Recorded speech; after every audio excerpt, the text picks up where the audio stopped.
On est en 2018, le jour où je tourne cette vidéo, et aujourd'hui on a la possibilité d'apprendre tellement de choses tout seul chez soi, derrière un ordinateur. Et ça fait déjà depuis des années que les choses sont ainsi, pourtant ça se développe de plus en plus.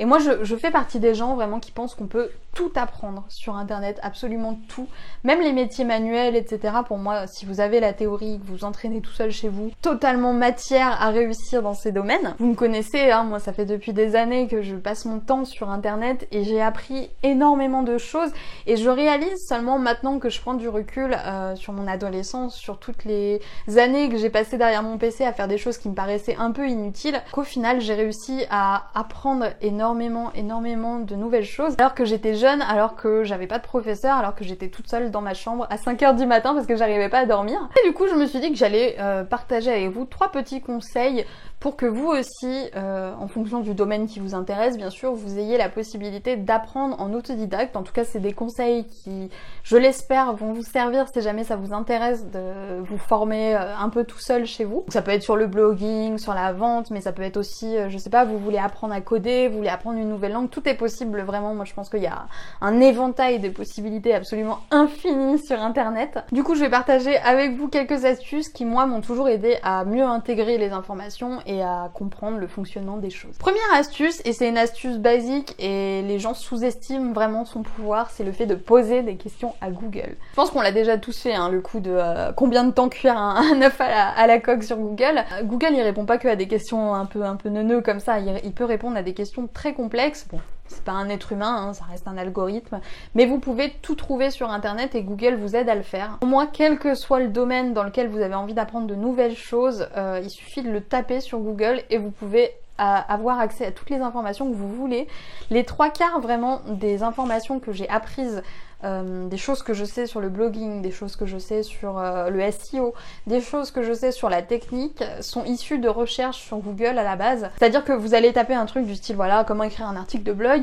Dans l'article de blog qui vous explique tous les conseils pour écrire un article de blog, vous allez trouver une information intéressante, donc vous allez refaire une autre recherche par rapport à cette information.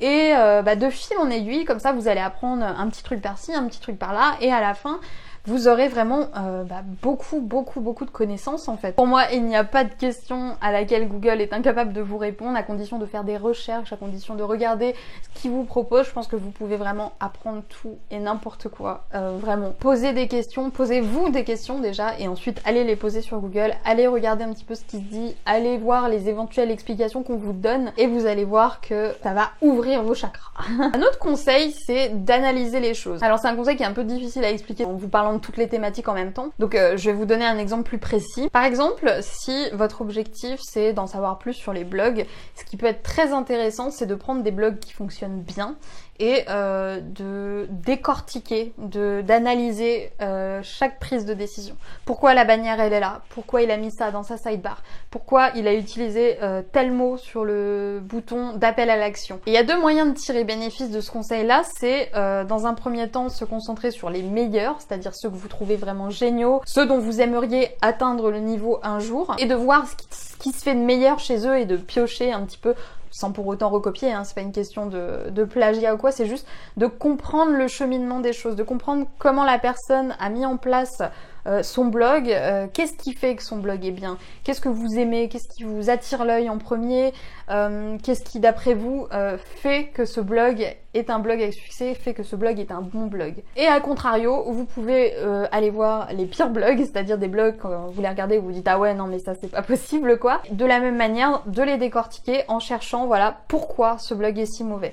Pourquoi ça ne vous convient pas, qu'est-ce qui vous déplaît et qu'est-ce qui pose vraiment souci d'après vous. Et rien qu'en analysant les choses comme ça, en vous questionnant vous-même, en regardant, en vous fiant à vos appréciations, vous pouvez apprendre beaucoup de choses. C'est-à-dire qu'il y a des choses qu'on vous explique pas forcément et qu'on fait. Moi je fais partie de ceux vraiment qui sont persuadés qu'en vrai, si jamais on a la volonté, si jamais on a le recul pour bien le faire, on n'a pas besoin de s'acheter de formation, hein. On a juste besoin de regarder comment les gens font, de regarder la méthode que les gens applique pour réussir à dupliquer un petit peu le modèle, de le faire bien sûr à sa sauce. Encore une fois, l'objectif c'est pas de faire du copier-coller, mais de comprendre le fonctionnement des choses pour pouvoir les utiliser à votre avantage. Et là j'ai pris l'exemple du blogging, mais ça va pour tout. Par exemple, vous êtes jardinier, allez voir les meilleurs jardiniers et regardez ce qu'ils font de bien. Vous voulez être acteur, regardez le parcours des meilleurs acteurs, regardez les films des meilleurs acteurs, comment ils parlent. Posez-vous vraiment ces questions-là. Pourquoi ça marche? Pourquoi ça fonctionne? Qu'est-ce qui me plaît là-dedans? Qu'est-ce qu'il faudrait retirer? Qu'est-ce qu'il faudrait ajouter? Souvent on s'en rend pas compte, mais les êtres humains sont capables de réfléchir par eux-mêmes. On n'est pas obligé de tout taper sur Google pour trouver une réponse. Parfois en réfléchissant un petit peu sur soi-même, en réfléchissant, en regardant autour de soi, en regardant son environnement, on peut comprendre énormément de choses sans avoir besoin de faire appel au moindre professeur. Et enfin, mon conseil numéro 3, c'est de ne jamais s'enfermer dans la théorie, de toujours passer par de l'action. Vous pouvez lire les meilleurs conseils du monde, vous pouvez trouver les meilleures méthodes qui soient, mais si vous ne les appliquez pas, ça ne fonctionnera pas. De la même manière, il y a des techniques qui fonctionnent pour plein de monde qui ne fonctionneront pas pour vous, mais ça, vous pouvez pas le savoir à moins de, dès maintenant, commencer à tester les choses, à les mettre en application. Moi, je fais partie de cette école où je vais avoir tendance à vous conseiller, quand vous lisez un livre, de prendre ne serait-ce qu'un truc dedans, rien qu'un seul conseil, et de l'appliquer pendant 1 semaine, 2 semaines, de voir ce que ça donne, de voir si ça donne des résultats pour vous. Et je vous conseille ça, pas pour vous le dire, mais parce que moi, je pense aussi que c'est en faisant les choses, en exécutant certaines actions, qu'on retient mieux l'information. Donc plus vous allez mettre en application ce que vous avez repéré, ce que vous avez appris,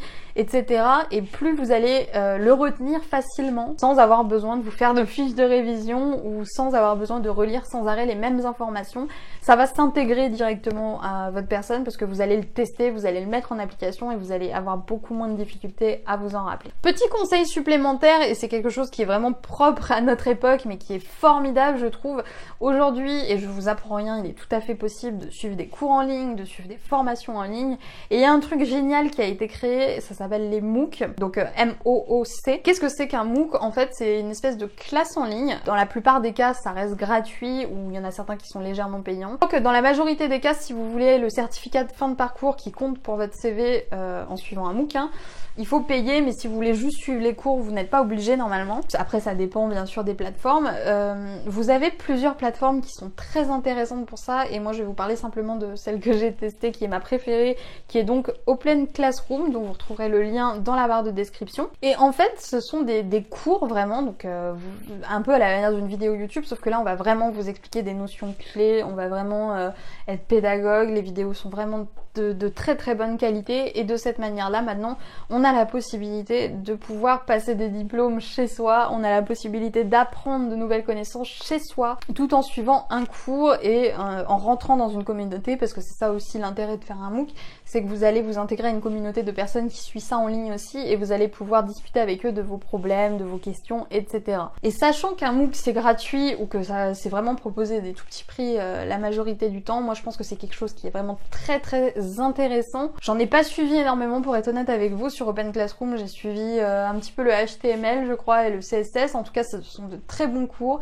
Si j'ai appris le peu de code que je sais aujourd'hui, c'est grâce à cette plateforme là, à l'époque où ça s'appelait encore le site du zéro, et c'est grâce à ce genre de site en fait qu'on peut se former sans pour autant reprendre ses études, sans pour autant être obligé d'aller tous les jours à l'école en présentiel. Vous avez la possibilité de vous éduquer maintenant tout seul, sans faire appel à des professeurs, sans faire appel à qui que ce soit, donc profitez-en, allez jeter un coup d'œil et je suis sûre que vous allez trouver votre bonheur. Du coup, c'était quelques petites astuces comme ça en vrac. Moi je serais curieuse de savoir si vous en avez à me proposer, si vous-même vous appliquez certaines choses pour retenir les informations, pour apprendre de nouvelles choses en continu. N'hésitez pas à me partager tout ça dans les commentaires, vous avez toujours des super idées, des super bons plans, des super liens à partager, donc vraiment faites-vous plaisir. Moi je vais arrêter cette vidéo ici et je vous dis à plus pour une nouvelle vidéo sur la chaîne de Wonder Wave Queen.